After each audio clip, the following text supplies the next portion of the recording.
The wind had teeth today. Eli McGraw felt it gnawing at the worn collar of his coat. A raw, persistent bite that promised a change in the weather and nothing good to come of it. He pulled his hat down low, squinting at a horizon the color of a day-old bruise. The sky, vast and empty, only an hour ago, was now gathering itself into a dark, swollen mass over the plains. Thunder muttered in the distance, a low growl from a beast still miles away but closing ground.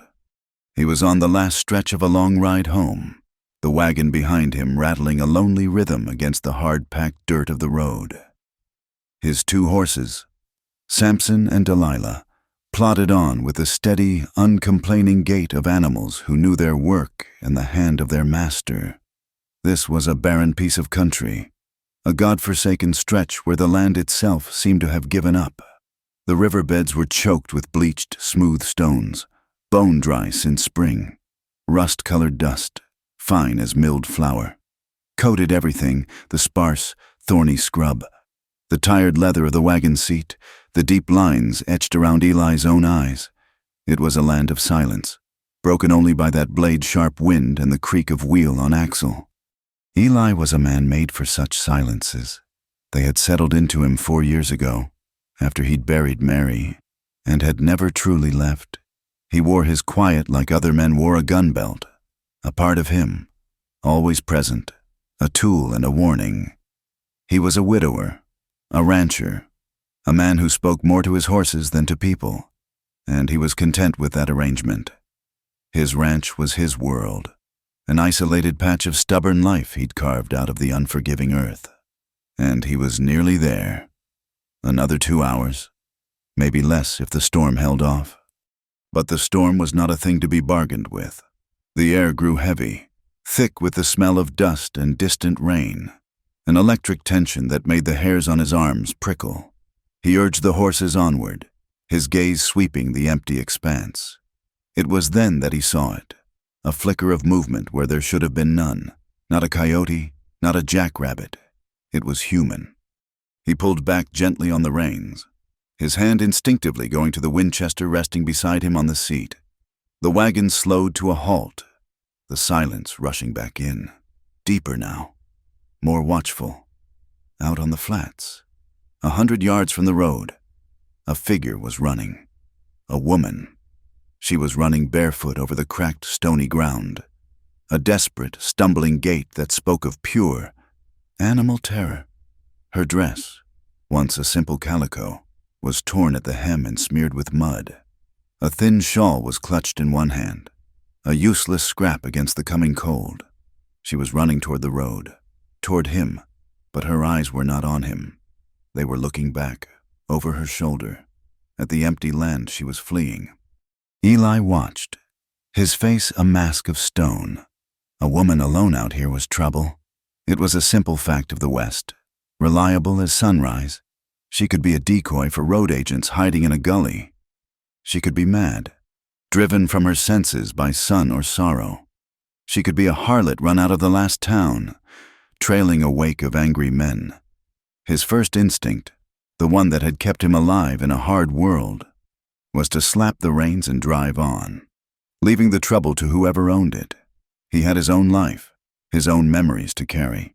He had no room for anyone else's. But then she stumbled, her bare foot catching on a rock, and she went down hard. She did not cry out. She simply pushed herself back up, a raw determination in the movement, and kept running, now with a limp that tore at something deep inside him. It was the sight of her bare feet, bloody and bruised on that cruel ground.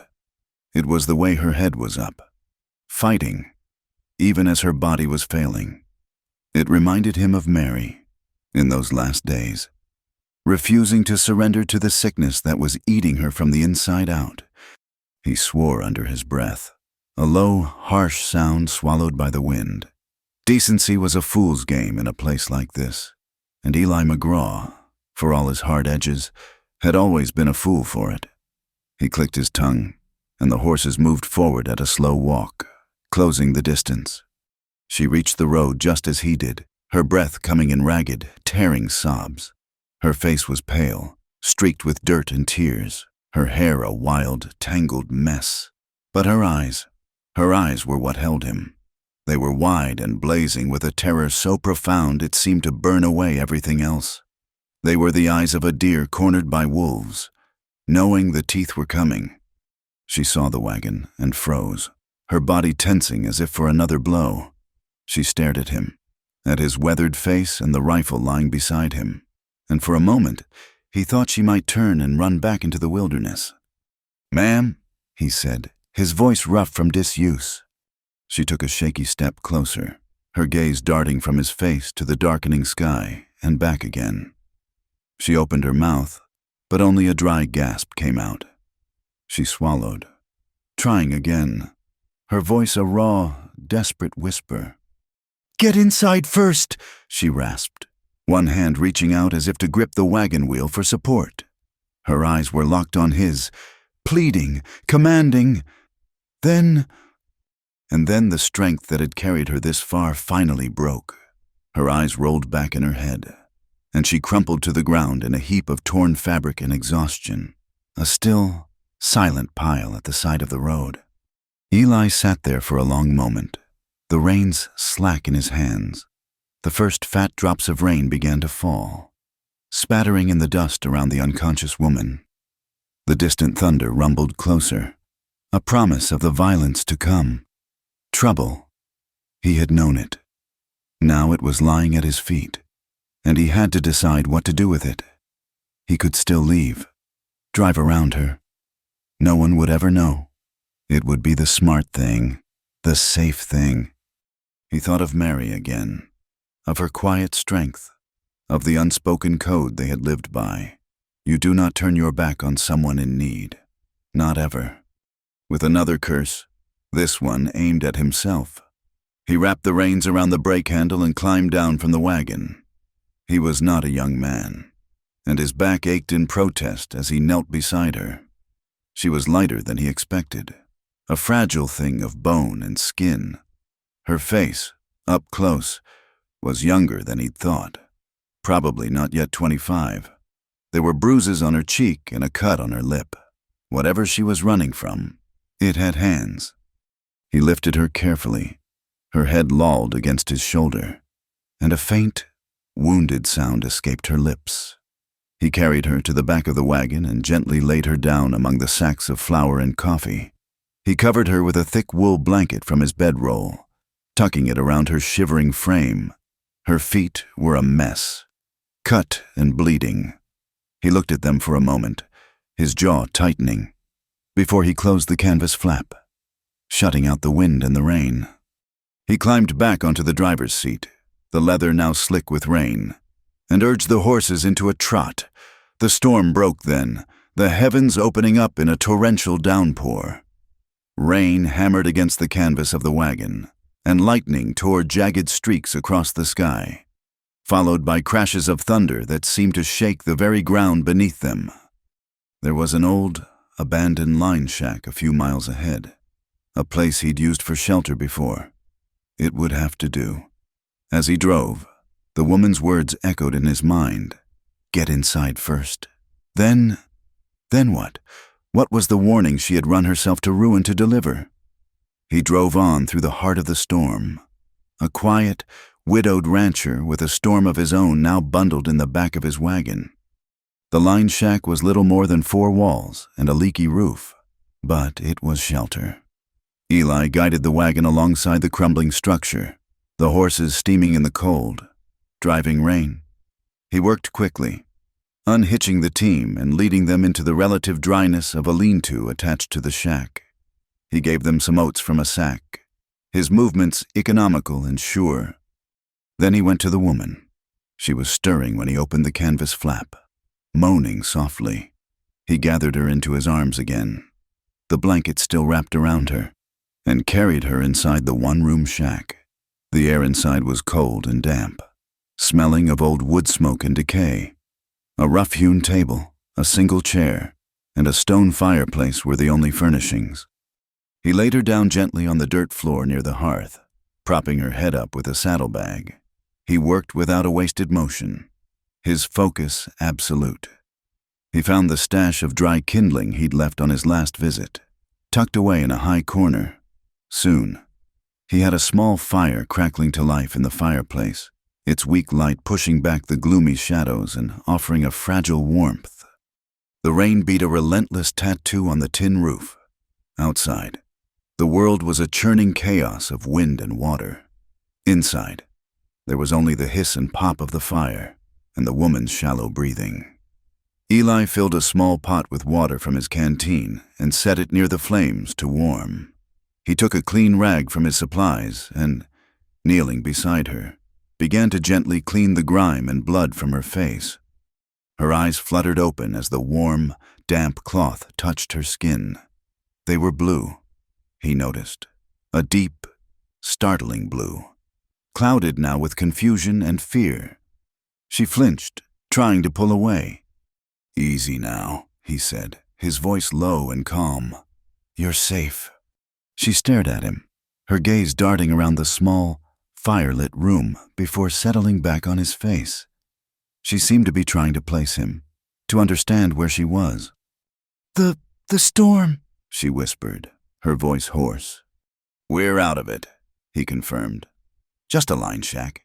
It'll keep the worst of it off." She pushed herself up on one elbow, the blanket falling away from her shoulders. She was shivering violently, her teeth chattering. Who are you?" "Eli McGraw." She held his gaze for a long moment, as if testing the weight of his name. "I'm Clara," she said, her voice barely audible. "Clara Boone." "Rest now, Clara Boone," he said, pulling the blanket back up around her. "You've had a hard run of it." He turned back to the fire, giving her a moment. He didn't ask questions. He knew better. Questions could be a burden, another weight on a soul already carrying too much. The West was full of people running from questions. You learned to respect a person's silence, to let them keep their past locked away until they were ready to offer up the key. He poured some of the warm water into a cup and added a spoonful of coffee grounds, letting it steep into a weak, bitter brew. He handed it to her, his calloused fingers brushing against hers. Her hands were ice cold. She took the cup with both hands, cradling it as if it were life itself, and took a small, grateful sip. "Thank you," she whispered. He just nodded, taking a seat on an overturned crate a few feet away. Keeping a comfortable distance, he stared into the flames, the firelight carving deep shadows into the planes of his face. The atmosphere in the small shack was thick with unspoken things.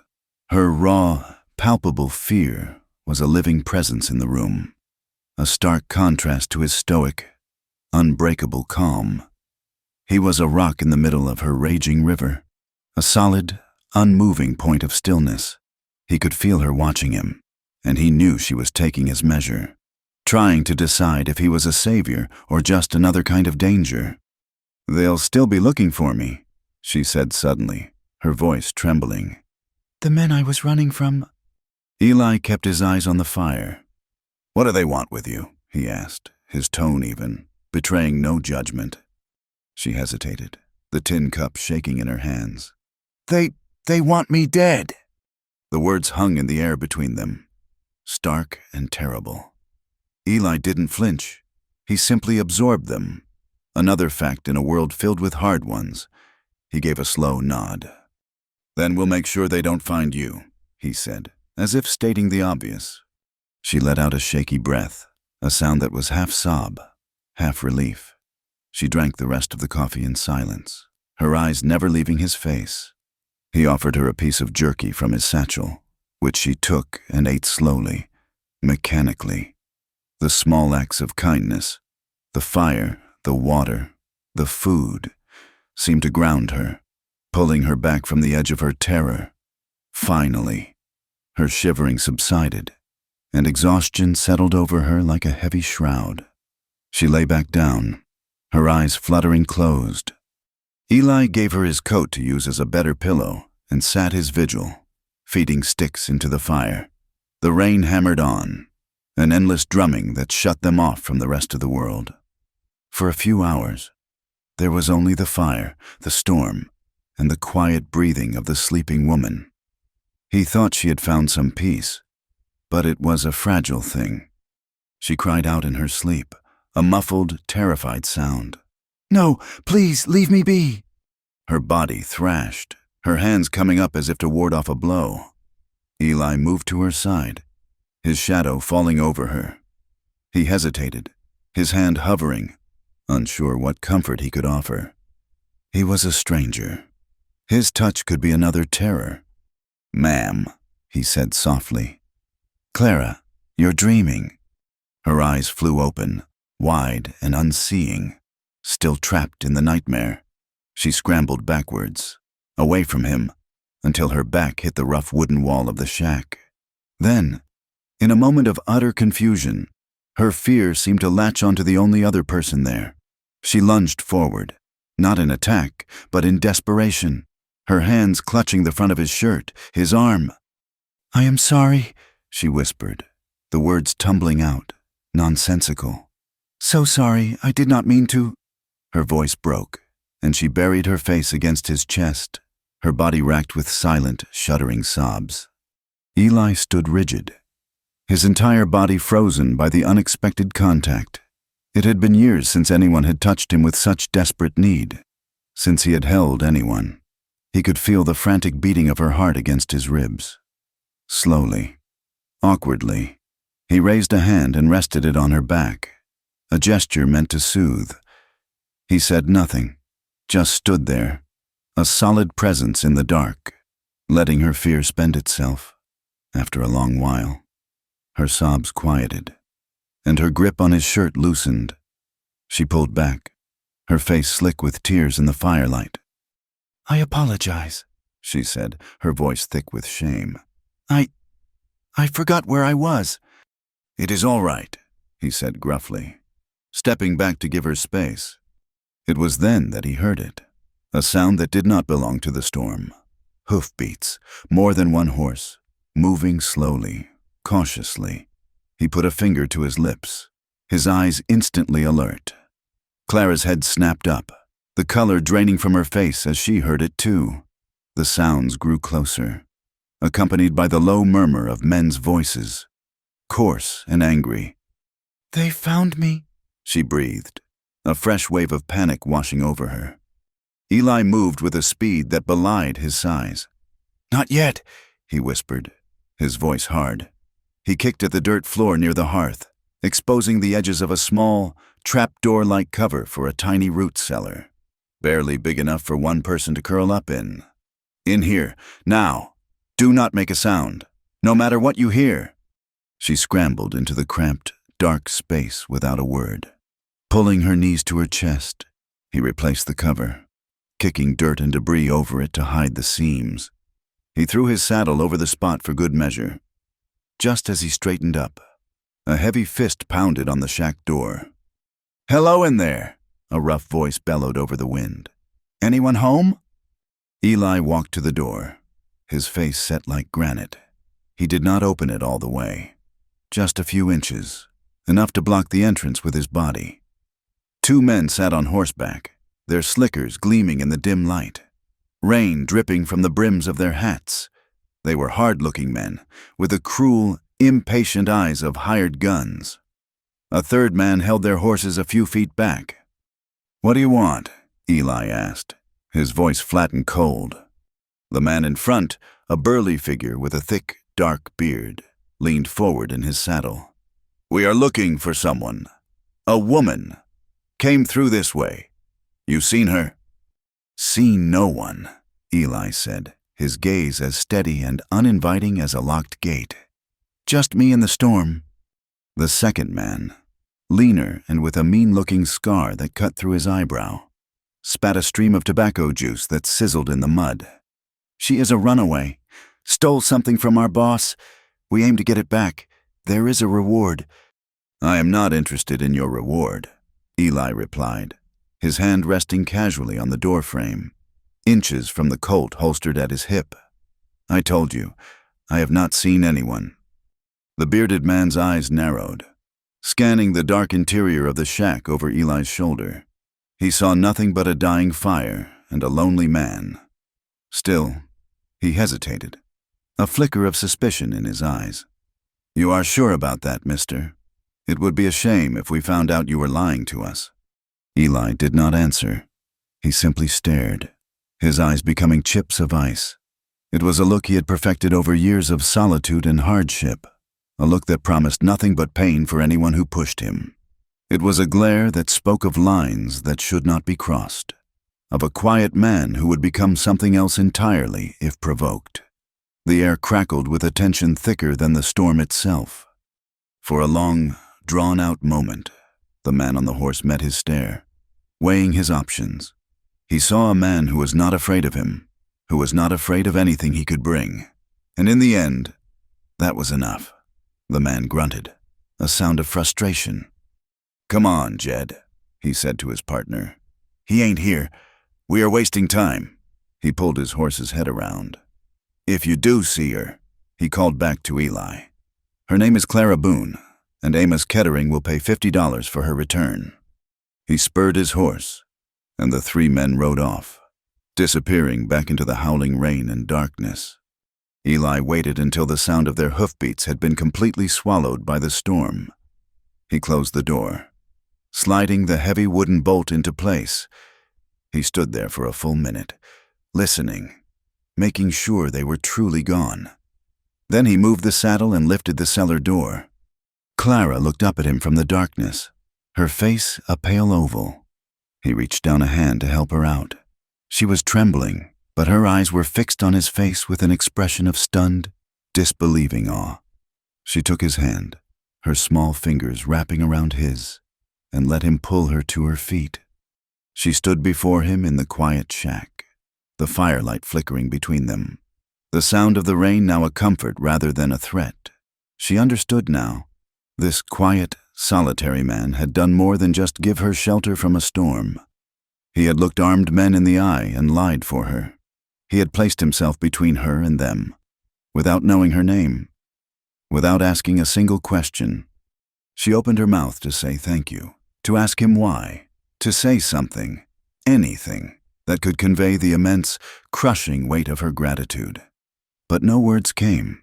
There were no words for what he had just done.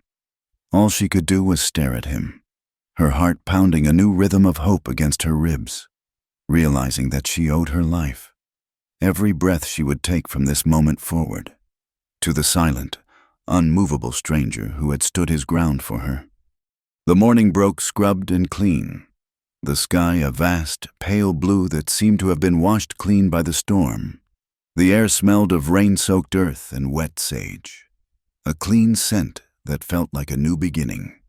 But the tension inside the small shack remained, a low hum of fear and uncertainty that the bright sunlight could not burn away. They shared a breakfast of coffee and the last of Eli's jerky and near silence. He did not ask her about the men, and she did not offer any more than what he already knew.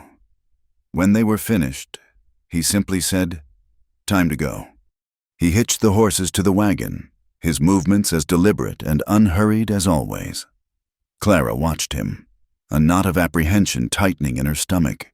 She did not know where he was taking her, what his intentions were. He had saved her, yes, but she was still a stranger, a piece of trouble that had washed up at his feet. She climbed onto the wagon seat beside him, her hands clasped tightly in her lap, and they set off, leaving the crude shelter behind. They traveled for another hour, moving away from the main road and into a landscape that grew more rugged and isolated with every turn of the wheels. The flat plains gave way to rolling hills studded with granite outcroppings and dotted with gnarled, wind-swept juniper trees. It was a lonely country, beautiful in its own harsh way, a place where a person could disappear. Finally, he turned the wagon down a barely there track that wound its way into a shallow valley. And there it was, his ranch. It was not a grand place. A small, sturdy-looking house built of cottonwood logs sat nestled against the slope of a hill, flanked by a solid barn and a web of corrals, a thin ribbon of water, what was left of a creek before the summer heat baked it dry. trickled past a stand of thirsty-looking willows. The whole place had an air of quiet endurance, of having been built to withstand anything the world could throw at it. It looked like the man who owned it. Eli pulled the wagon to a stop in the yard and set the brake. "We are here," he said. It was not a welcome, just a statement of fact. He climbed down and went to unhitch the horses, leaving her to take in her new surroundings. Clara slid down from the seat, her bare feet sinking into the soft, damp earth of the yard. She looked at the house. It was simple, with a stone chimney at one end and two small windows that looked out like watchful eyes. There was a small porch with a single, handmade rocking chair. It was a man's house, built for solitude, but there was a warmth to it, too, a sense of home that was so profound it made her ache. Eli led the horses toward the barn. "You had best get inside," he called over his shoulder. "Ground is still cold." She hesitated for a moment, then walked slowly toward the house, up the two shallow steps, and pushed open the heavy wooden door. The inside was one large room, spare and meticulously clean. A large stone fireplace dominated one wall, its hearth swept clean. A rough-hewn table with two chairs stood in the center of the room. In one corner was a bed, covered with a thick, beautifully stitched quilt of blues and greens. In the other was a cooking area with an iron stove, shelves holding tin plates and a few pots. It was the home of a man who lived alone. Everything in its place. Everything with a purpose. But as she looked closer, she saw the other story. The quilt on the bed was too fine, its stitches too neat, to be the work of a man like Eli. On a small shelf by the fireplace, next to a stack of worn books, sat a small, carved wooden bird, smoothed by the touch of many hands. There was a faint, lingering scent in the air, not just of wood smoke and leather, but something else, something softer, like dried lavender. This was not just his house. It had belonged to someone else, too. A woman, a wife. The thought sent a strange pang through her, a mixture of trespass and sorrow. She was standing in a place built by a love she would never know, a sanctuary she had invaded with her fear and her trouble. She felt the ghost of Eli's wife in the quiet of the room, in the carefully tended-to details, and she felt like an intruder. Eli came in then, his footsteps heavy on the wooden floorboards. He did not look at her, but at the room itself, and she saw a flicker of something in his eyes, a deep, settled sadness. He had built this house with his wife, for his wife. Her presence was in every log, every stone, and now Clara was here, a raw, living wound in this place of quiet memory. His gaze finally fell on her. He saw her standing there, small and lost in the middle of his life, her dress still torn, her feet still bare. He looked at the bruises on her face, the lingering terror in her eyes. The hardness in his own expression softened almost imperceptibly. "The bedroom is through that door," he said, nodding toward a door she had not noticed next to the fireplace. "There are some clothes in the chest. They were my wife's, Mary's. They will be too big for you, but they are clean." He paused, the name hanging in the air between them. "You stay, till you are safe. I will not ask you for your story. It is yours to tell or not." He turned and went back outside without another word, leaving her alone with the ghost of Mary McGraw. Clara walked to the small bedroom. It was even simpler than the main room, containing only a narrow bed and a wooden chest. She opened the chest. Inside, neatly folded, were several plain cotton dresses, chemises, and stockings. They smelled faintly of lavender. She picked up a simple, dark blue dress. It felt soft beneath her fingers. As she changed, stripping off her own ruined clothes, she felt a profound sense of shame and gratitude. She was wrapping herself in the life of a dead woman, a woman whose husband had just saved her. The days that followed fell into a strange, quiet rhythm. Eli was true to his word. He asked no questions. He rose before the sun, and she would hear him moving about, tending to the livestock. When he came inside, there would be a pail of fresh milk on the table.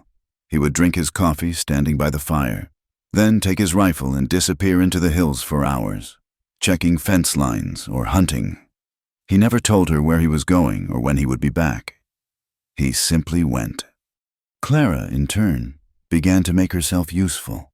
It was not a payment, not truly. It was a need, a deep-seated desire to bring something other than trouble into this quiet man's life.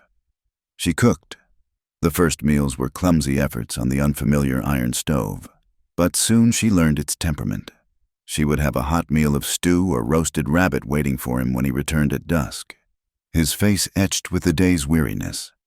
She cleaned the small house until it shone, mended the rips in his work shirts with thread from Mary's sewing kit, and fed the chickens in the small coop behind the house. She learned the horses, Samson and Delilah. She would brush their coats until they gleamed, speaking to them in low, soft tones. The animals, used to only Eli's quiet presence, seemed gentle under her touch. One afternoon, Eli returned to find her out by the corral, patiently replacing a loose rail on the fence, her brow furrowed in concentration. He stopped and watched her for a long time, unseen. She was thin and looked fragile, but there was a resilience in her, a stubborn refusal to be broken. In that moment, she did not look like a woman running from something. She looked like a woman building something. Slowly, painfully, the silence between them began to change. It was no longer the tense, watchful silence of the first night in the shack. It grew into something else, something companionable. It was a silence built of shared space and unspoken understanding. They were two solitary people orbiting each other in the quiet of the ranch. Sometimes, as she worked, a sound would escape her, a soft, absent-minded hum. It was a simple, tuneless sound, the noise of a person at peace in their task. The first time he heard it, Eli stopped what he was doing, his hand stilling on the bridle he was mending.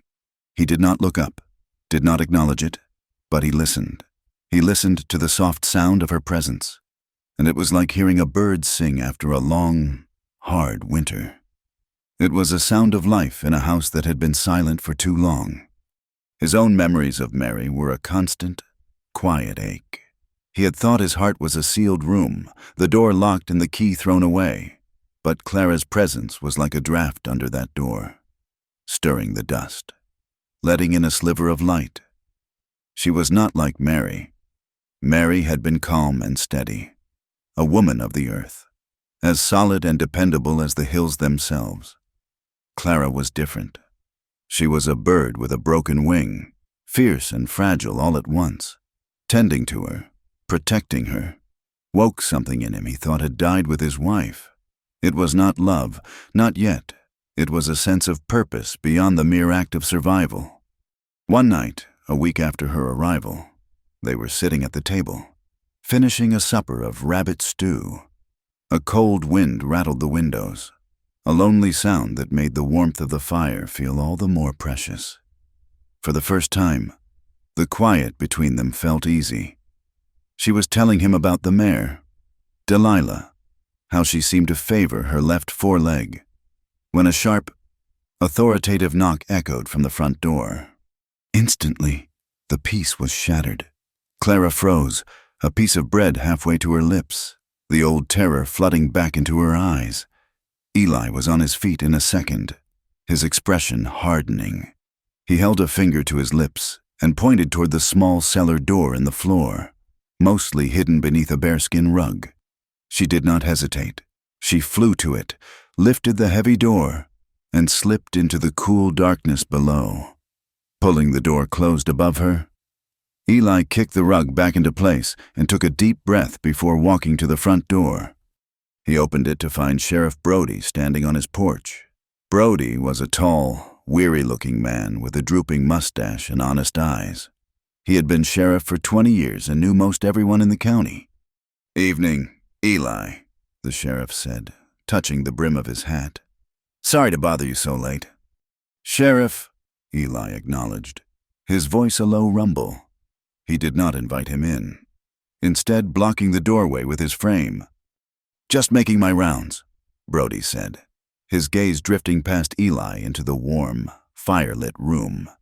He noticed the 2 plates on the table. His eyes lingered on them for a beat too long. "Heard some unsettling news from town. A man named Amos Kettering is raising a fuss. Says a woman who was supposed to be his ward ran off on him. Took a valuable family necklace. He says—" Eli's heart began to pound against his ribs, a slow, heavy thud. It had been years since he had lied to a lawman. Not since he was a boy caught poaching. He was a man who believed in the law, even when it was fallible. But the law was just a tool, and he knew it could be used for good or for ill.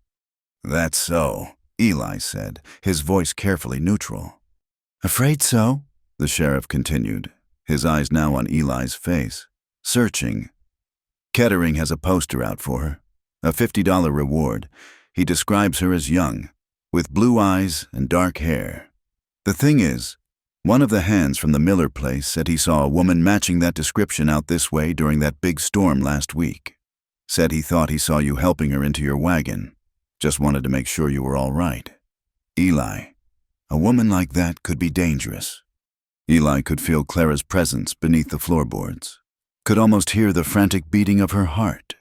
He met the sheriff's gaze without flinching. "I was caught in that storm, same as everyone, but I was alone. The Miller hand must have been seeing things in the rain." The lie felt thick and ugly in his mouth. He was lying to a good man, a man he respected. He was breaking the law he had lived by his entire life, and he was doing it for a woman whose full story he still did not know. Sheriff Brody held his gaze for a long moment. He knew Eli McGraw, knew him as a straight-backed, honest man, a man whose word was his bond. But he also saw the second plate on the table, and he saw the flicker of something in Eli's eyes that was not entirely steady. The sheriff was no fool, but he also knew Eli was not a man to cross without good reason. Finally, Brody nodded slowly. "All right, Eli, if you say so, just be careful. Kettering is a man with a lot of money and a nasty temper. This will not end quietly." "I will keep that in mind," Eli said. "Good night, then." The sheriff tipped his hat again and turned, his boots echoing on the wooden porch as he left. Eli watched until the lawman had mounted his horse and disappeared into the darkness. He closed the door and leaned against it, letting out a breath he had not realized he was holding. His hands were trembling slightly.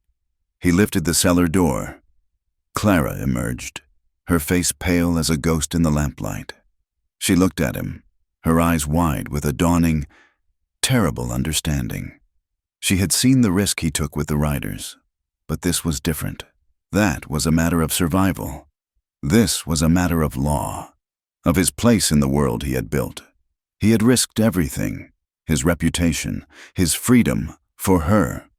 She looked from his strained face to the 2 plates still on the table, the evidence of his lie. The stew had grown cold. "He knows," she whispered. "The sheriff, he knows you are lying." "He knows I am a man who minds his own business," Eli corrected, his voice rough. "And he knows I do not lie without reason." They stood there in the charged silence, the gulf between them suddenly filled with the weight of his sacrifice. She realized then that her debt to him was more than just a life saved. He had taken her trouble and made it his own. He had chosen her over the law, over his own safety. She could not let him carry that burden in ignorance any longer. "Eli," she said, her voice shaking. "Sit down, please. I have to tell you."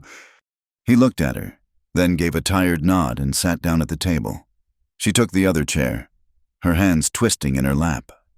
"My name is Clara Boone," she began, her voice low and steady now, as if the telling itself gave her strength. "And I am from a town 2 days east of here. My father died last year and left me with nothing but debts. The town banker, Amos Kettering, held the note on our small farm. He told me he would forgive the debt, if I would marry him." She paused, swallowing hard. "He is a cruel man. Eli, older than my father. I had seen how he treated his horses, his hired hands. I was terrified of him, but I had no choice. The wedding was set. 2 nights before, he was drinking. He got angry about something small, and he hit me. She touched her cheek instinctively, where the bruise had long since faded, but the memory remained. It was not the first time, but I knew then that I could not marry him. I would rather die in the wilderness than live under his roof. That night, I decided to run. Her eyes glistened with unshed tears. I knew he would not let me go.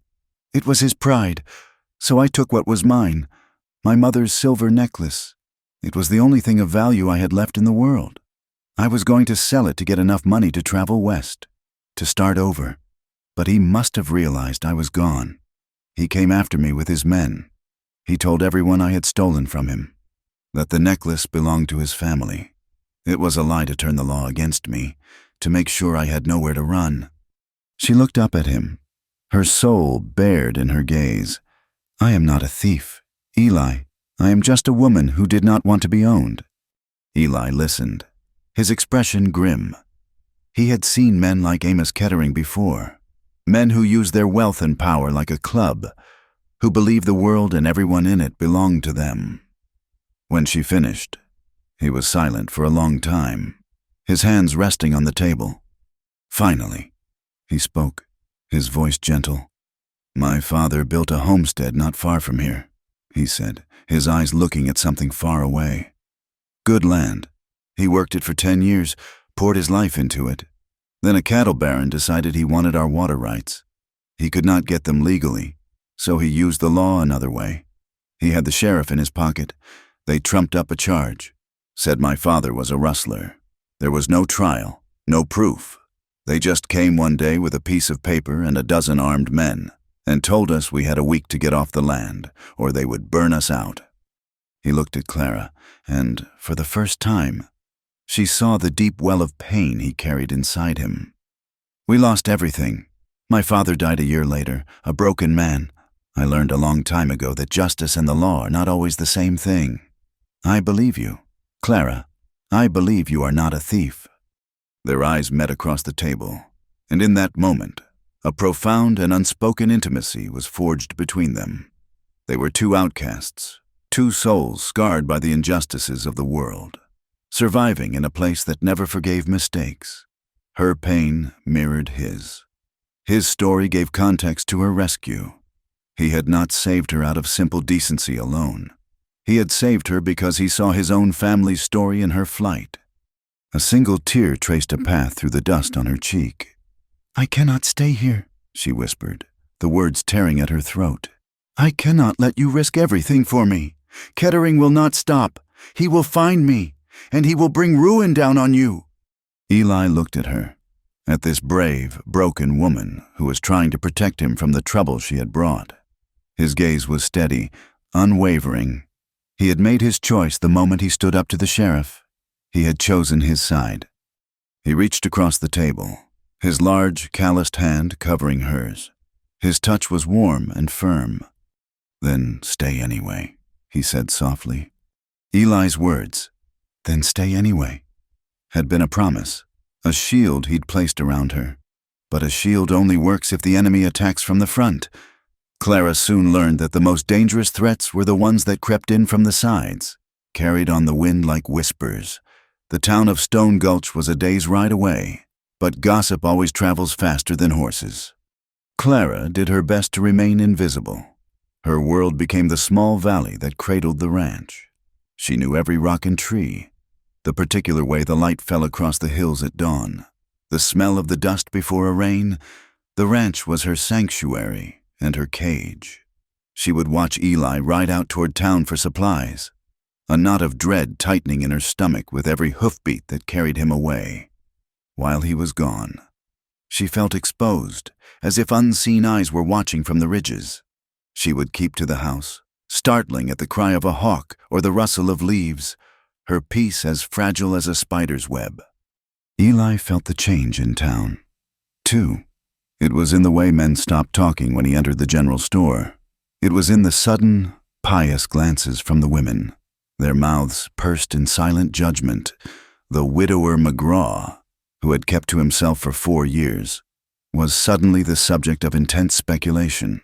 Sheriff Brody had clearly kept his counsel, but the sight of 2 plates on a lonely man's table was a story that told itself. One afternoon, Eli was in Stone Gulch, loading sacks of grain into his wagon. He needed salt and coffee, and the supply was low. He walked into Silas Gable's general store, the bell above the door announcing his arrival with a cheerful, lying jingle. Gable, a small man with a ferret's face and eyes that missed nothing, was polishing the counter. "Afternoon, Eli," he said, his smile a little too wide.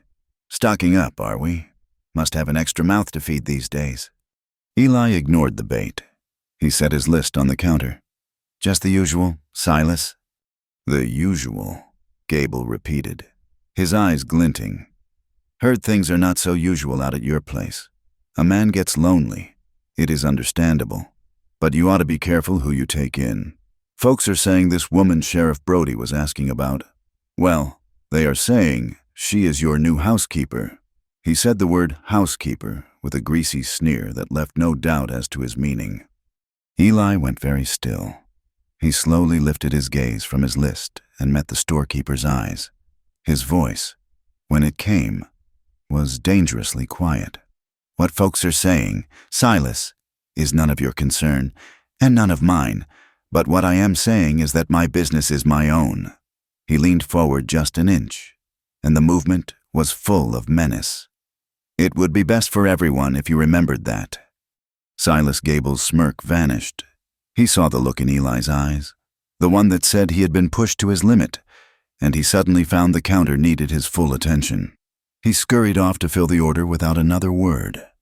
As Eli was leaving the store, he saw it. Nailed to the post outside the sheriff's office was a new poster, the paper crisp and white against the weathered wood. His blood ran cold. He walked over to it, his boots heavy in the dusty street. It was a bounty notice. The words were printed in stark, black letters. $50 reward for the return of Clara Boone. It described her in cold detail, her height, her dark hair, her blue eyes. Below the description, it laid out her crime in the self-righteous prose of a wronged man. It claimed she had fled the honorable protection of her fiancé and guardian, Amos Kettering. After stealing a priceless family heirloom, it branded her a thief and a fugitive. Eli stared at the poster, at the brutal way Kettering had twisted her desperate flight into a common crime. He was using the law, using the greed of other men, to hunt her down like an animal. A cold, hard fury settled in Eli's chest. He reached up, tore the poster from the post with one violent motion, crumpled it in his fist, and threw it into the dust of the street. It was a futile gesture. He knew there would be others, but it was a declaration. This was his fight now, too. The tension on the ranch thickened in the following weeks. The fragile, companionable silence they had built was now strained, filled with the things they did not say. They both knew the net was tightening. Every distant rider, every coyote's howl in the night, sent a fresh jolt of fear through Clara. The visitor arrived on a hot, still afternoon. He was a traveling preacher, a man who called himself Reverend Josiah Blackwood. He rode a sway-backed mule and carried a Bible that was as worn and cracked as his own face. He was a circuit preacher, wandering from one godless settlement to the next to deliver sermons of fire and damnation. He arrived at the ranch seeking a dipper of water and a moment's rest in the shade. Eli, wary but bound by the rules of hospitality, gave him water. He did not invite him inside.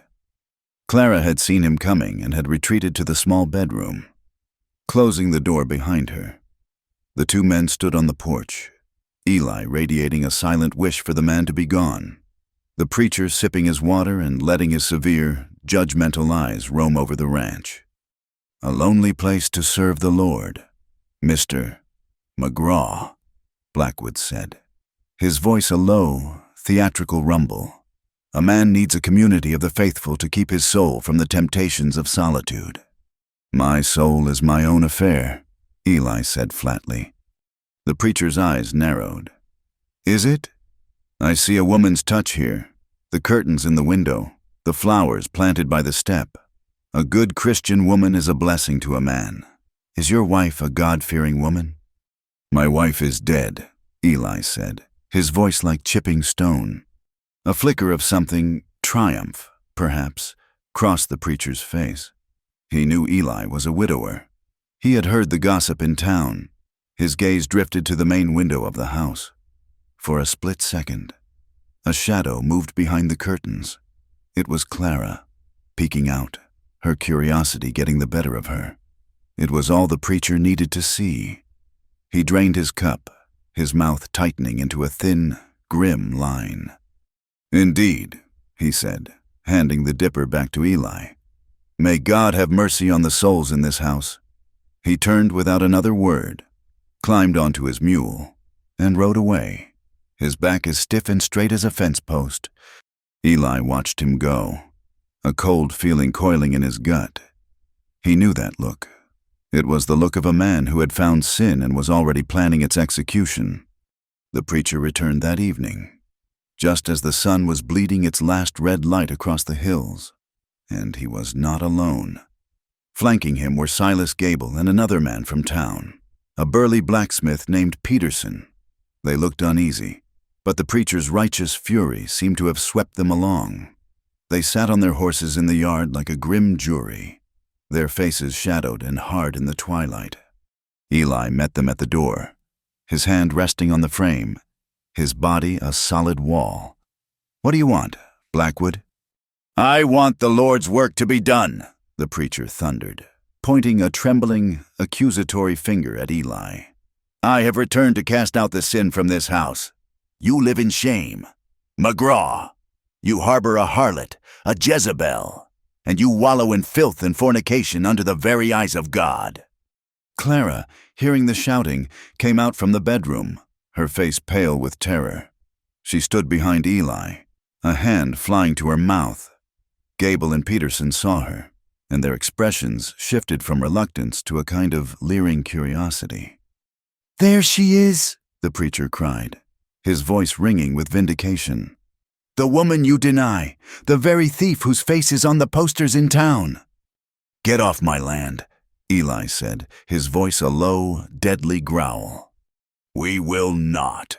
Blackwood slid down from his mule, his Bible clutched in his hand like a weapon. We are here as witnesses to your debauchery. This woman will be taken to town, to the sheriff, where she will answer for her crimes, both legal and moral. She will be shamed before the community as the harlot she is. Clara shrank back, a wounded cry escaping her lips. She could see it all, the pointing fingers, the jeering faces, the humiliation of being paraded through the town as a sinner and a thief before being handed back to the monster she had fled. It would be a fate worse than death. Eli looked at her, at the absolute, soul-deep terror in her eyes. He saw the trap closing around them. The law, morality, and public opinion were all aligning against them. A three-pronged spear aimed directly at her heart. And in that instant, he saw the only way out. It was a lie, a desperate, monumental lie, but it was the only shield strong enough to protect her. He stepped to the side, deliberately placing himself in front of Clara, shielding her from their view. He looked straight at the preacher, his face carved from stone. You are mistaken, Reverend, he said, his voice clear and steady, ringing with an authority that stopped the preacher in his tracks. You will not speak about her that way, and you will not take her anywhere. She is not a harlot. He paused, letting the weight of his next words settle over the yard. She is my wife. The silence that followed was absolute, broken only by the chirping of crickets in the cooling air. Silas Gable's jaw dropped. The preacher stared, his righteous fury momentarily sputtering out in confusion. Wife? Blackwood stammered. You told me your wife was dead. My first wife, Mary, is with the Lord, Eli said, his voice unwavering. This is my second wife. We were married quietly, It was our wish to keep it private." The preacher recovered quickly, his suspicious nature reasserting itself. "A convenient claim, Mr. McGraw, made only when you are caught in your sin. I see no marriage license, no proof of this union." "Our word is our proof," Eli stated coldly. "Not good enough," Blackwood declared, his zeal returning. He saw his chance, a way to force the hand of God upon this place. "If you are man and wife, then you will not object to making your vows again, here, before God and these witnesses, to sanctify this union and wash away any doubt of sin." It was a trap, a demand disguised as a blessing. Eli knew it. If he refused, his lie was exposed. If he agreed, he glanced back at Clara. Her eyes were wide, pleading with him, but she did not know what to plead for. She was caught in the current, and he was the only thing keeping her from being swept away. He gave a slow, deliberate nod.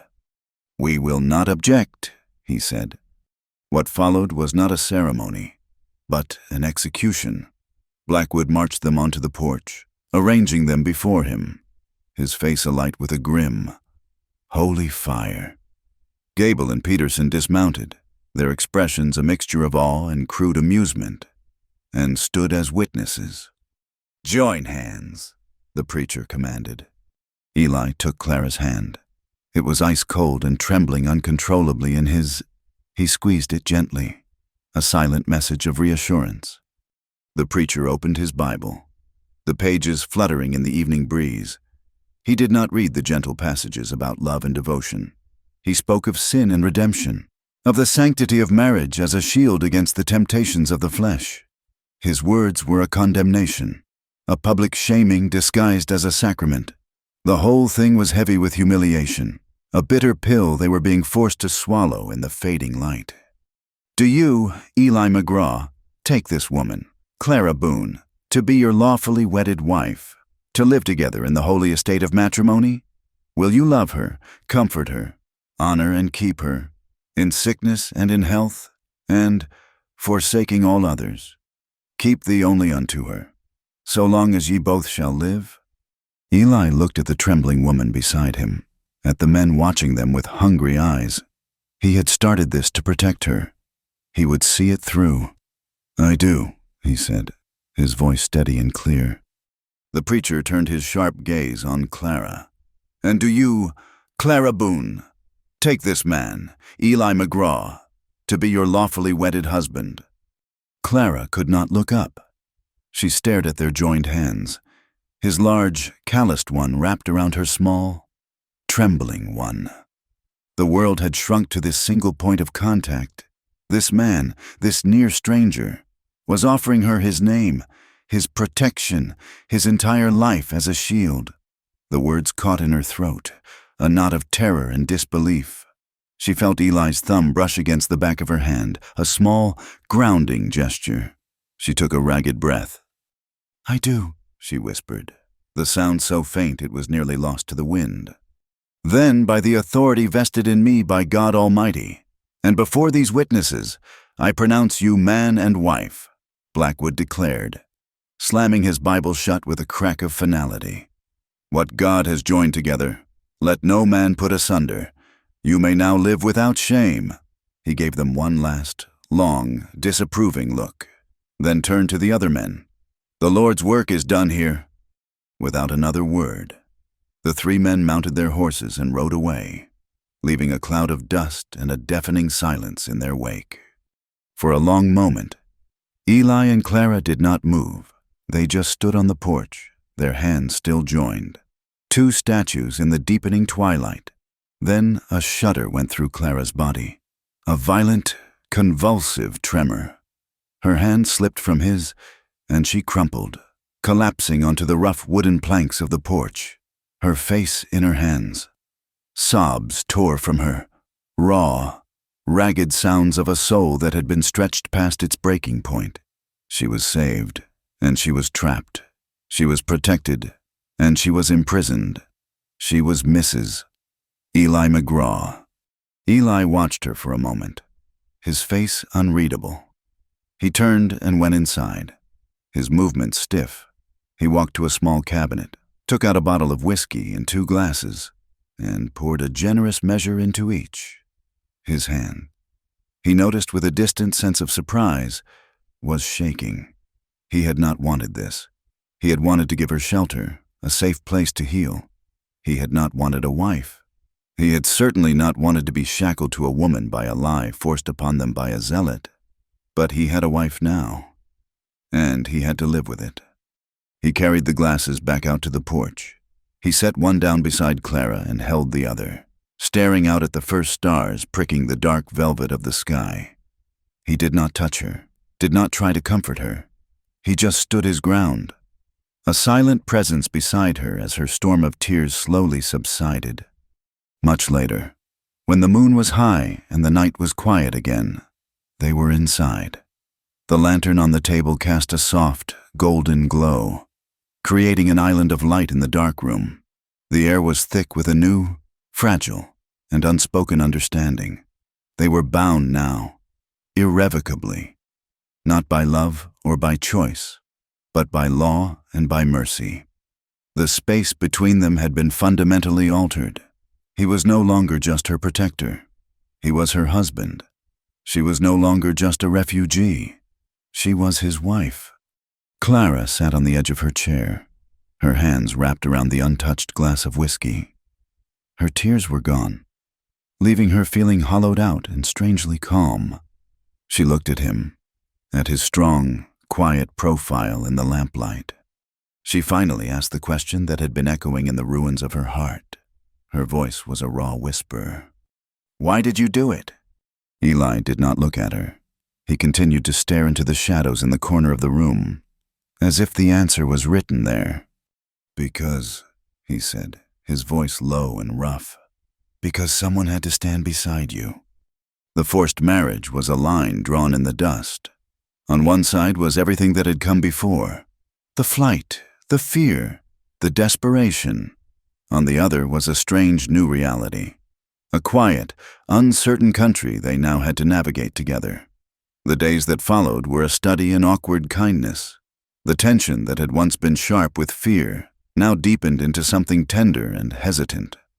They moved around each other in the small house with a careful, watchful grace.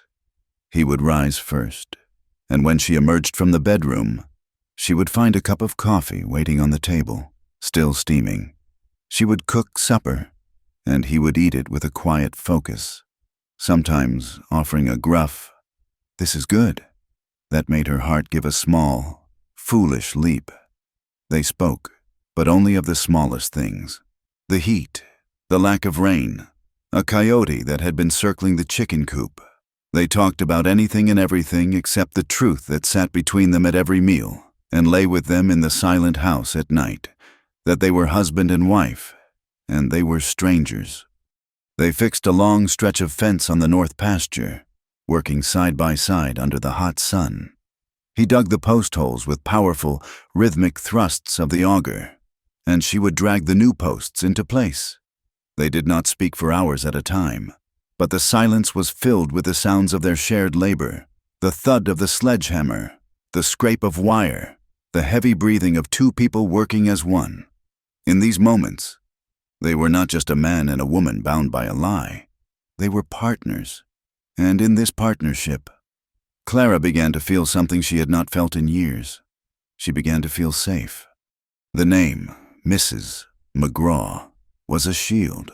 The valley was a fortress, and Eli's quiet, constant presence was a wall around her heart.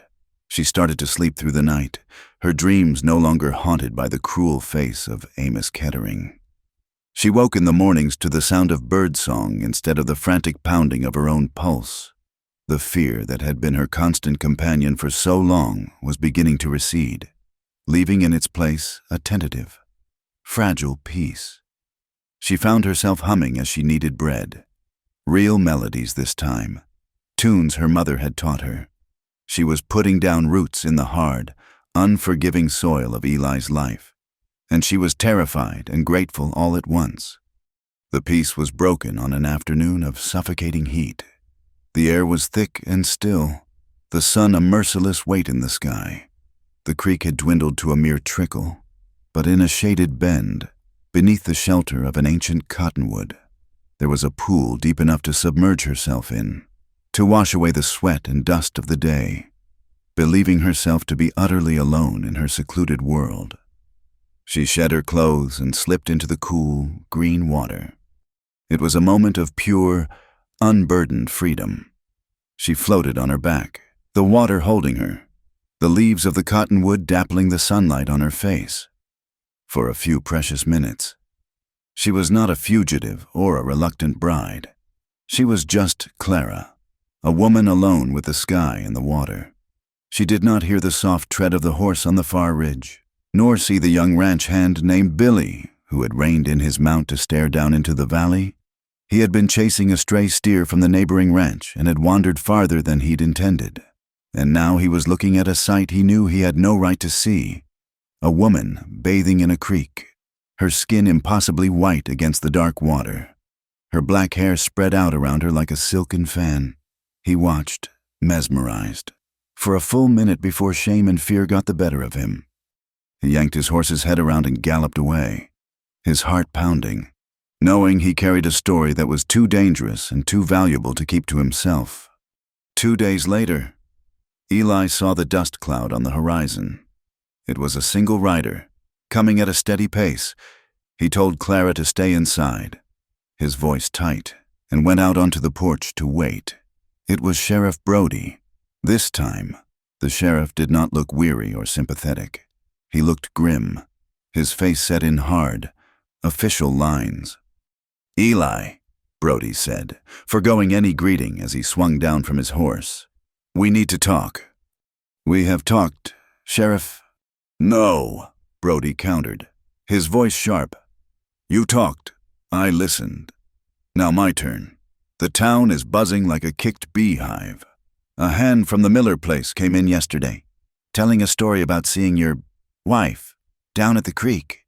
The story has gotten bigger with every telling. Kettering heard it. He is in my office every day. Eli? Demanding I come out here with a warrant for theft. He says you are keeping her against her will." "That is a lie," Eli said, his voice a low growl. "I know it is," the sheriff admitted, his expression softening for a moment. "But a lie is a hard thing to fight when a man with money is shouting it. I cannot hold him off forever. I am here today in my official capacity. I need to see her. Eli, I need her to come out here and tell me, in front of you, that she is Mrs. Eli McGraw, and she is here of her own accord." Eli's jaw tightened. The thought of parading Clara out onto the porch to be questioned and inspected like a piece of livestock made a cold fury rise in him. He had given her his name to protect her from this very thing, from the judgment of other men. He would not subject her to it now. He took a step forward, planting his feet firmly on the porch he had built with his own hands. His voice was not loud, but it carried the weight of an iron door slamming shut. "Her name is Mrs. McGraw," he said, his eyes locking with the sheriff's. "She is in my house, and she is here by her own will, which is to say, by my will. She is my wife. You do not question my home, and you do not question my wife. Is that clear?" The assertion hung in the air, absolute and unbreakable. He was no longer a man making an excuse. He was a husband declaring his authority, claiming his territory. Sheriff Brody, a man of the law, found himself facing a law that was older and more fundamental. The law that said a man's home was his castle, and his wife was under his protection. Legally, the sheriff had no grounds to proceed without a warrant, and he knew it. He let out a long, frustrated breath. "You are a stubborn man, Eli McGraw." "I am," Eli agreed. The sheriff shook his head, turning back to his horse. "All right, have it your way. But this is the last time I come here as a friend trying to keep the peace." He swung into the saddle and looked down at Eli, his face full of a grim foreboding. "Kettering is done talking. He is tired of waiting for the law. He is hiring men, Eli, hard men. He is coming for her, and he is not coming with a warrant. He is coming with guns. You best be ready." Sheriff Brody wheeled his horse and galloped away, leaving Eli alone in the yard, the dust settling around him like a shroud. The sheriff's warning fell over the small house like a death sentence. The quiet, companionable peace they had built was gone, replaced by a suffocating, unbearable tension. They ate their supper in silence, the unspoken fear a third presence at the table. Outside, the sky began to darken, the air growing heavy and electric. A storm was coming, a mirror to the one brewing inside the log walls of the house. As night fell, the wind began to howl, and rain lashed against the windows. They sat before the fire, the flickering light casting their shadows, long and distorted, on the wall behind them. The world outside was chaos, and the world inside was a knot of fear and unspoken longing. They were trapped, together, on the edge of a precipice. Clara could not bear the silence any longer. She had to make him understand what he was risking his life for. She looked at him, his strong profile illuminated by the fire, his face a mask of grim determination. "Eli," she began, her voice barely a whisper. "You do not have to do this. We can still run. We could be gone before he gets here." "And run for the rest of our lives?" he asked, not looking at her. "This is my home. I do not run from my home." "But he will kill you." The words were a shard of ice in her heart. "He will try." She saw the finality in his expression, the unbreakable resolve. He would not run. He would stand and fight for her, for the lie that had become their life. A wave of emotion so powerful it stole her breath washed over her. Gratitude, terror, and something else, something warm and terrifyingly new. She had to give him something, a piece of the truth to hold on to in the battle that was to come. "When my father arranged for me to marry Amos," she said softly, her gaze fixed on the dancing flames, "I was so afraid, not just because he was a cruel man. I was afraid of being a wife, of being touched by a man I could not love." She took a shaky breath and finally turned to look at him, her heart in her eyes. I have never loved any man. Eli." The confession hung in the charged air between them, a declaration of innocence and a testament to the fragile, terrifying emotion that was beginning to bloom in her heart for him. It was the truest thing she had ever said to him. He turned his head and looked at her, truly looked at her. He saw not the fugitive, not the burden, not the accidental wife. He saw Clara. He saw the strength that had carried her barefoot and bleeding to his wagon. He saw the vulnerability in her eyes, the trust she was offering him, a gift more precious than he could comprehend, and the walls he had built around his own heart for 4 long, lonely years finally crumbled to dust. The storm outside raged, and the storm inside broke its banks. He moved, crossing the small space between them in 2 strides. He knelt before her chair and took her face in his rough, calloused hands. His eyes searched hers, full of a raw, agonizing conflict. Then he lowered his head and kissed her. It was not a gentle kiss. It was a kiss of desperation and hunger, of fear and a longing that had been starved for too long. It was the collision of 2 lonely souls in the heart of a storm, a release of all the tension, all the unspoken words, all the simmering emotion that had been building between them for weeks. She responded with a ferocity that matched his own, her hands tangling in his hair, pulling him closer. It was a kiss that tasted of rain and wood smoke and the bitter, undeniable truth of their connection. They broke apart, gasping, their foreheads resting against each other. They were both trembling. A line had been crossed, a seal had been broken, and in the breathless aftermath, guilt and confusion rushed into the void. He was her husband, but he felt like he was betraying Mary. She was his wife, but this raw, powerful feeling was a terrifying new country she did not know how to navigate. The longing that had drawn them together was now matched by the shame that threatened to tear them apart. Eli pulled back abruptly, his face a mask of turmoil. He could not process what had just happened, what he was feeling. It was too much, too fast. He stood up, looking at her with wild, haunted eyes. And then he turned and walked out of the house, out into the driving rain. He did not take a coat.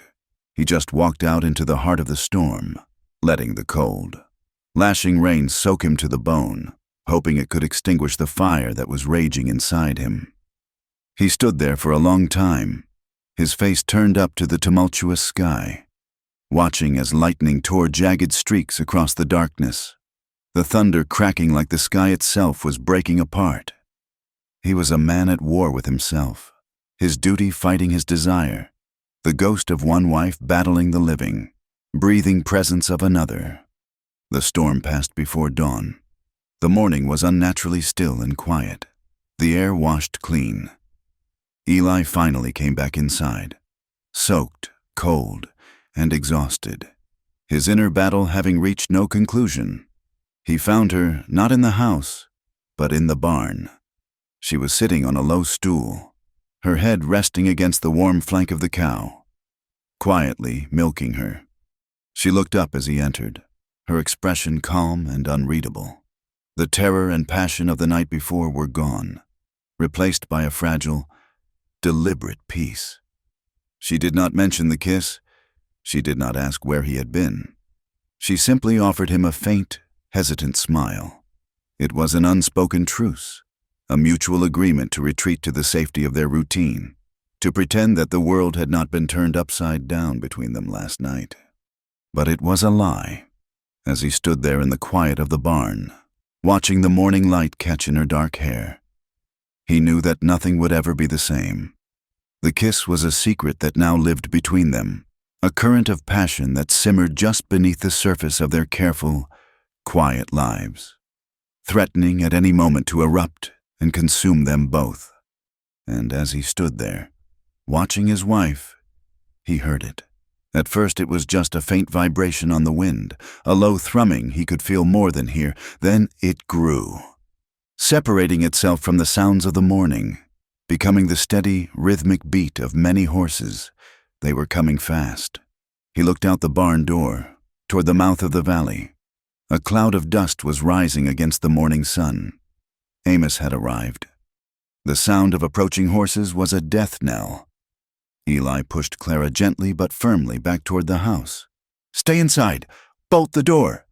Her eyes were wide with terror, but she saw the iron resolve in his face and did as she was told, the heavy thud of the bolt echoing in the sudden silence. Eli walked from the barn to the center of the yard, the Winchester rifle held loosely in his right hand, its butt resting against his thigh. He stood there, a solitary, unmovable figure, and waited. They swept into the valley like a plague, 6 riders in all. The man in front was Amos Kettering. He was a thick, prosperous-looking man in a fine coat, but his face was florid with rage, his eyes small and mean. The 5 men behind him were of a different sort entirely. They were lean, hard-faced men with the dead-eyed look of those who sold their guns for a living. They fanned out in the yard, forming a half-circle around Eli, their horses shifting nervously, sensing the tension in the air. Above them, the sky had turned the color of lead, and a low, ominous rumble of thunder rolled down from the hills. Amos Kettering reined in his horse a dozen feet from Eli, a cruel smirk twisting his lips. "McGraw," he boomed, his voice dripping with condescending authority. "I am impressed. I did not think you had this much fight in you, but the game is over. I have come for my property. Send out the girl." Eli's expression did not change. His gaze was flat and cold. "The only thing that belongs to you here, Kettering, is the trouble you brought with you. I suggest you take it and leave." Kettering laughed, a harsh, unpleasant sound. "Your wife, is it now? That is what the preacher says. You think putting your name on her changes what she is? You think a few muttered words in front of a fool with a Bible makes her respectable?" He leaned forward in his saddle, his voice dropping to a conspiratorial sneer. "Let me tell you what she is. She is a thief who ran from my generosity. Do you really think she is here because she has feelings for a broken-down dirt farmer like you? She is using you for protection. Once she is safe, she will be gone, and you will be left with nothing but the smell of her on your sheets." He spat on the ground, a gesture of profound contempt. "You think she is yours now? You think love changes what she has done?" Before Eli could answer, the door to the house creaked open. Clara stepped out onto the porch. She was trembling from head to foot, her knuckles white where she gripped the doorframe for support. But her head was held high, and her eyes, though wide with fear, were fixed on Amos Kettering with a blazing, resolute hatred. "I am not your property, Amos," she said, her voice shaking but carrying clearly across the yard. "I never was." Kettering's face purpled with rage at her defiance. "You ungrateful little—" "You will not call me names," she cut him off, taking a bold step forward, away from the safety of the house. "You will not lie about me anymore. I am not a thief. I took what was mine, what my mother left me, and I ran. I ran because you are a monster. You beat me, you terrified me, and you thought you could own me like you own your cattle. I ran to live. Amos, that is the only truth here."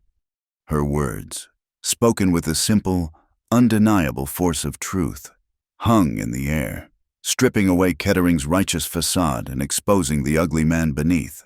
For a moment, there was a stunned silence. Even the hired guns seemed taken aback. Then Kettering's face contorted into a mask of pure fury. "You lie!" he screamed, his hand flying to the pistol at his hip. The world exploded into chaos. Kettering's first shot went wild, splintering the porch rail near Clara's head. At the same instant, Eli brought the Winchester to his shoulder, the movement fluid and economical. The rifle cracked, and one of the hired men grunted, clutching his arm as he toppled from his horse. A volley of shots erupted from the other men. A horse screamed, a terrible, high-pitched sound. As a bullet tore into its neck, it reared, throwing its rider, and collapsed in a thrashing heap. Eli fired again, and another man's hat flew from his head as he ducked for cover behind his panicked mount. Lightning split the sky, a brilliant, jagged fork of white light, followed by an instantaneous, deafening crack of thunder. The heavens opened, and rain began to fall in a torrential downpour, turning the dusty yard into a slick, churning mire. Eli moved, using the chaos as his cover, diving behind the solid frame of his wagon. A bullet whined past his ear, and another thudded into the wood beside him, sending splinters into his cheek. He felt a searing, white-hot pain in his left shoulder, as if he had been branded with a hot iron. He grunted, the force of the impact spinning him around. He looked down and saw the dark stain of blood spreading rapidly across his shirt. He grit his teeth against the wave of pain and nausea, forcing himself to focus. Through the driving rain, he saw Kettering, his face a mask of desperation, trying to reload his pistol. Two of the other men were firing wildly, their shots going high. The fight had been knocked out of them. They were paid to be bullies, not to fight a man defending his home with the fury of a cornered grizzly. Ignoring the fire in his shoulder, Eli raised the Winchester one more time. He did not aim for Kettering. He aimed for the ground at his horse's feet. The bullet kicked up a spray of mud, and the terrified animal reared, screaming, its eyes rolling in panic. Kettering lost his grip and tumbled backward into the mud. That was enough. The remaining conscious gunman saw his employer sprawled on the ground and his companions either wounded or dead. He yanked his horse's head around and spurred it into a desperate gallop, fleeing the valley. The other wounded man scrambled onto his fallen comrade's horse and followed, a trail of blood mingling with the rain behind him. Kettering scrambled to his feet, his fine coat ruined, his face a mess of mud and humiliation. He stared at Eli, who was now standing, the Winchester leveled at his chest, rain plastering his hair to his skull, his own blood staining his shirt. Kettering saw no mercy in his eyes, only a cold promise of death. With a final, choked cry of rage, he turned and ran, scrambling onto the last remaining horse and fleeing after his men. Silence fell. broken only by the hammering of the rain and the pained groans of the dying horse. It was over. Eli stood for a long moment, the rifle heavy in his hands, watching until they were gone. The adrenaline that had sustained him began to drain away, and the pain in his shoulder flared. A deep, throbbing agony. The world started to tilt and swim before his eyes. He stumbled toward the house, each step an effort of will. Clara met him at the door, her face a mess of tears and rain. "Eli," she cried, rushing to his side. He leaned on her, his weight suddenly too much for his legs to bear.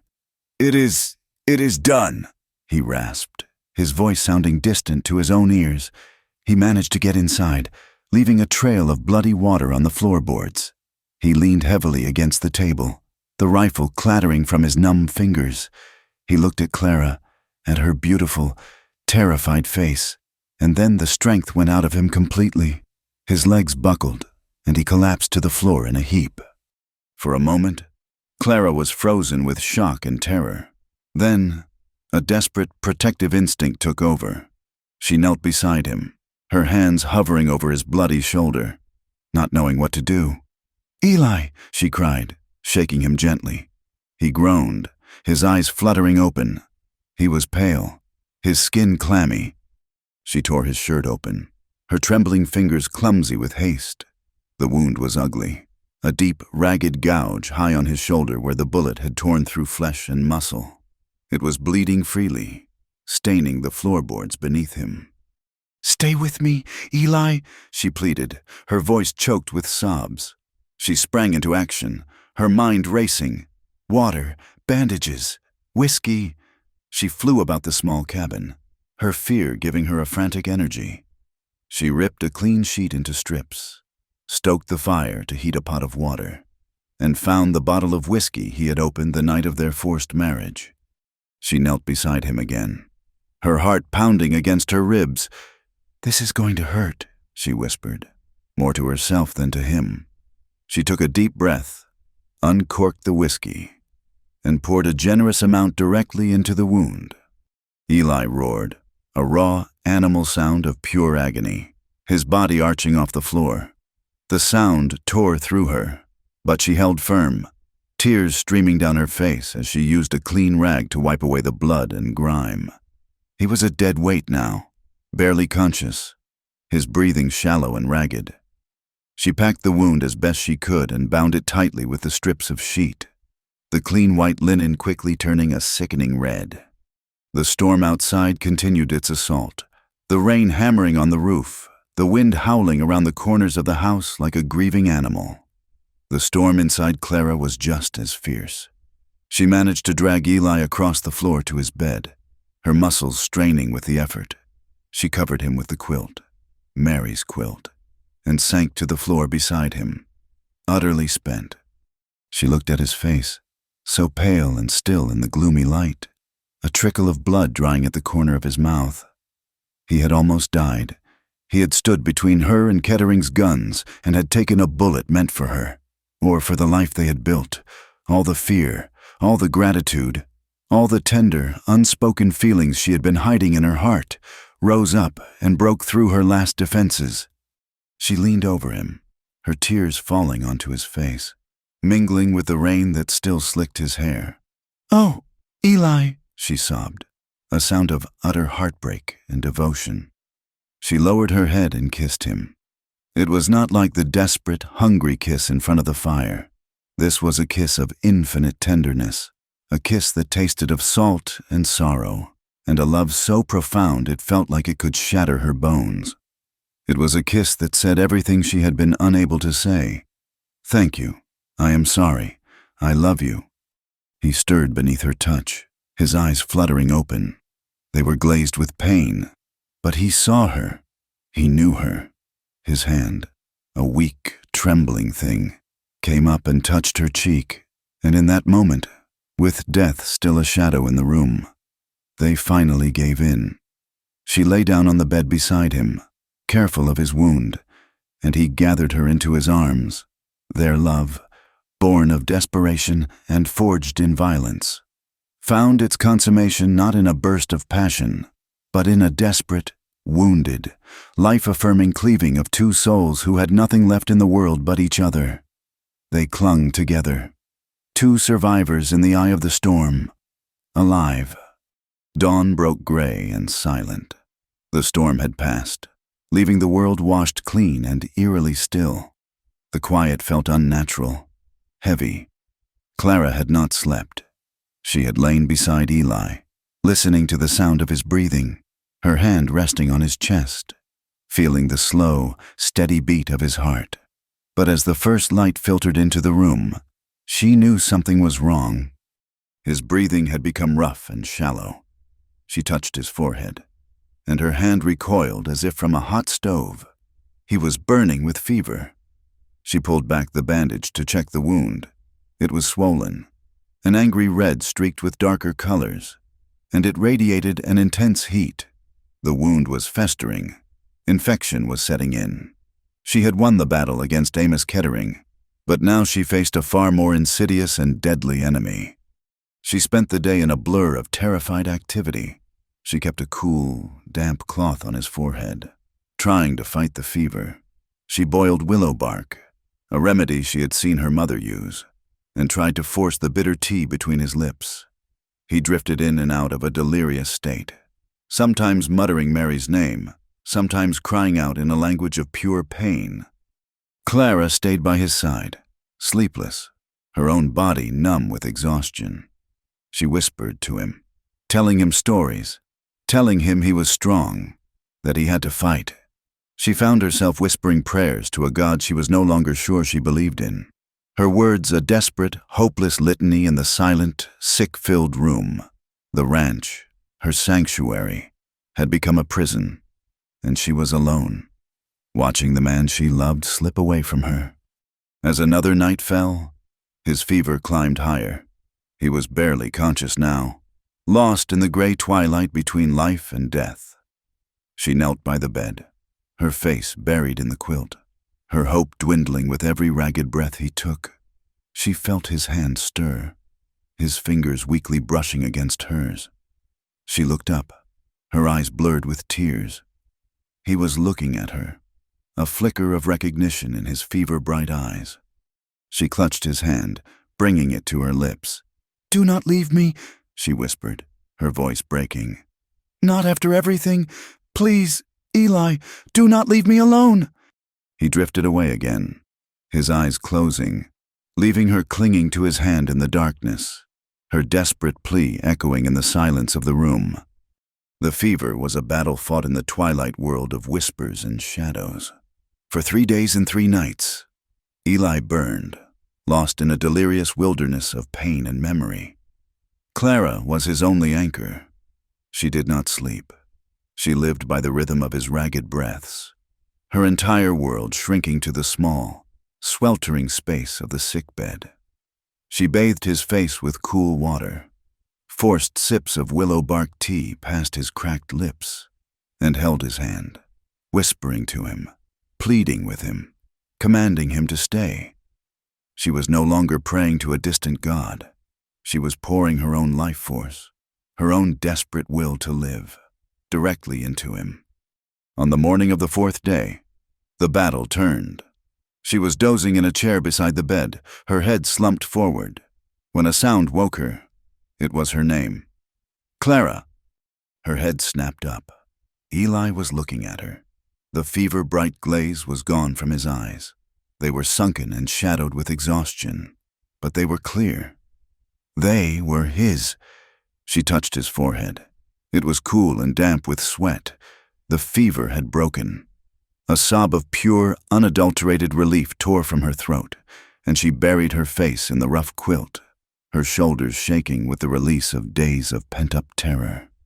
He was weak, his hand barely strong enough to cover hers, but he was alive.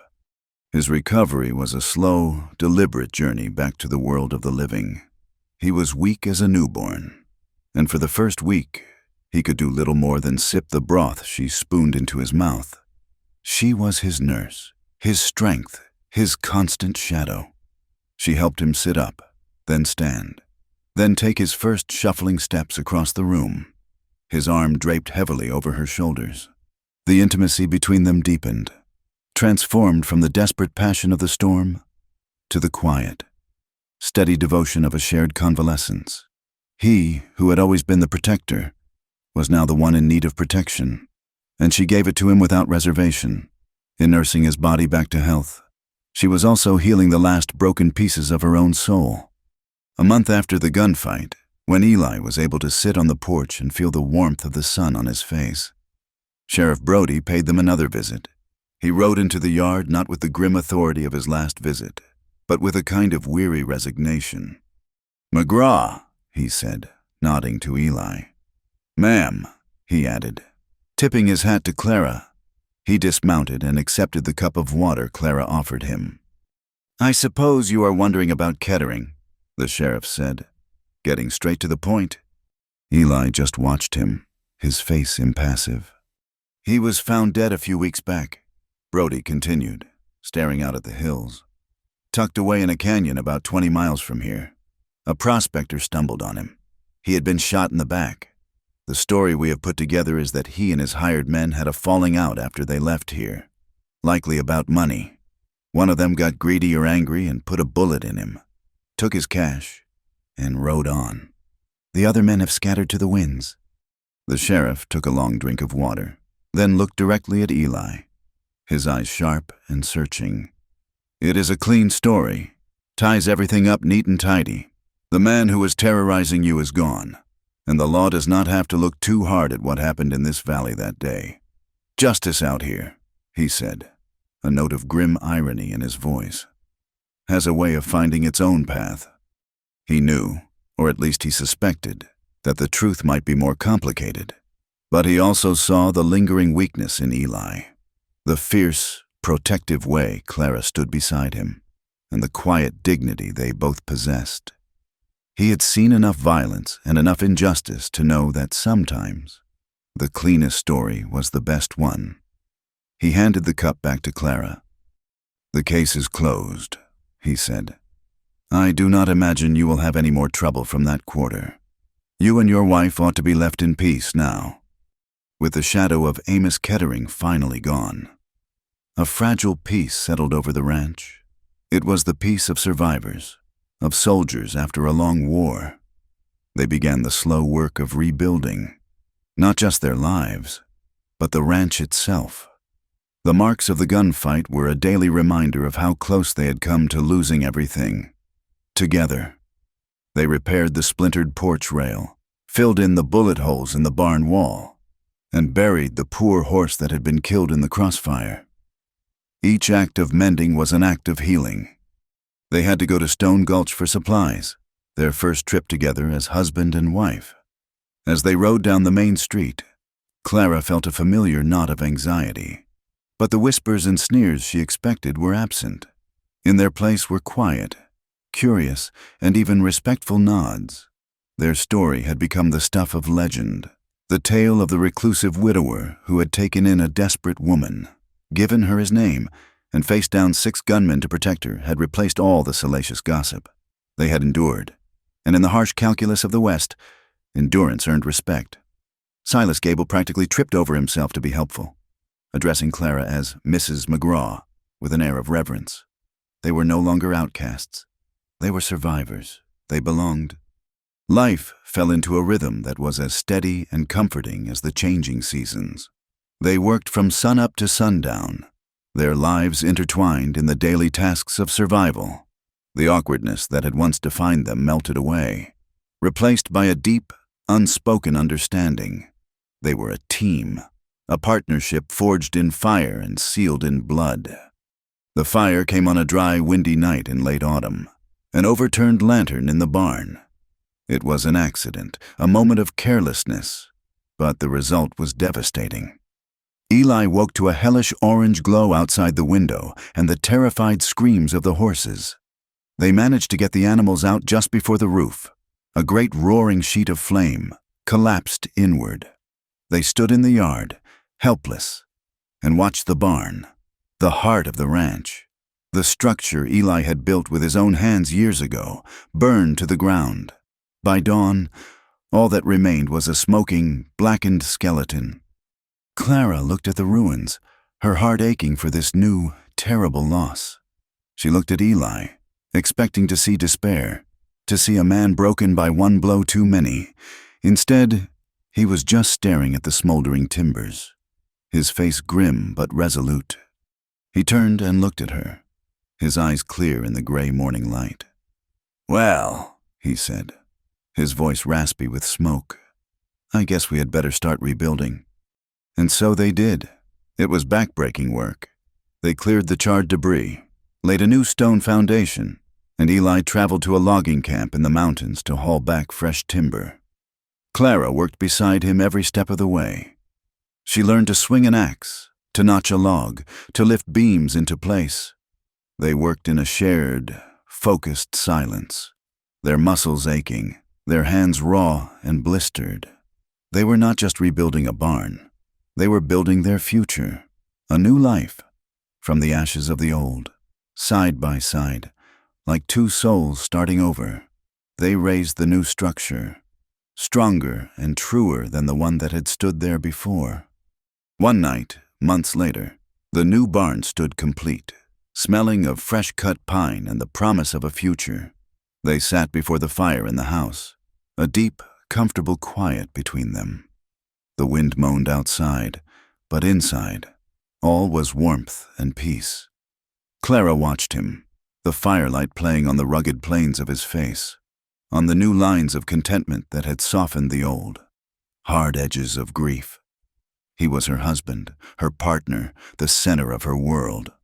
She thought back to the very beginning, to the terror and the storm and the cryptic words that had tumbled from her lips.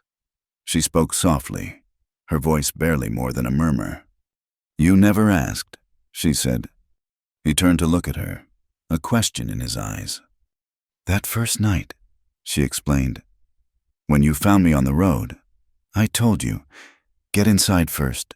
Then, you never asked what I was going to say." A slow, rare smile touched Eli's lips, a smile that reached all the way to his eyes, crinkling the corners. He reached out and took her hand, his thumb stroking the back of it gently. He looked at her, his gaze full of a love that was deeper and stronger than any storm. "Maybe I did not need to," he replied, his voice a low, gentle rumble. "Maybe I already knew you would be mine."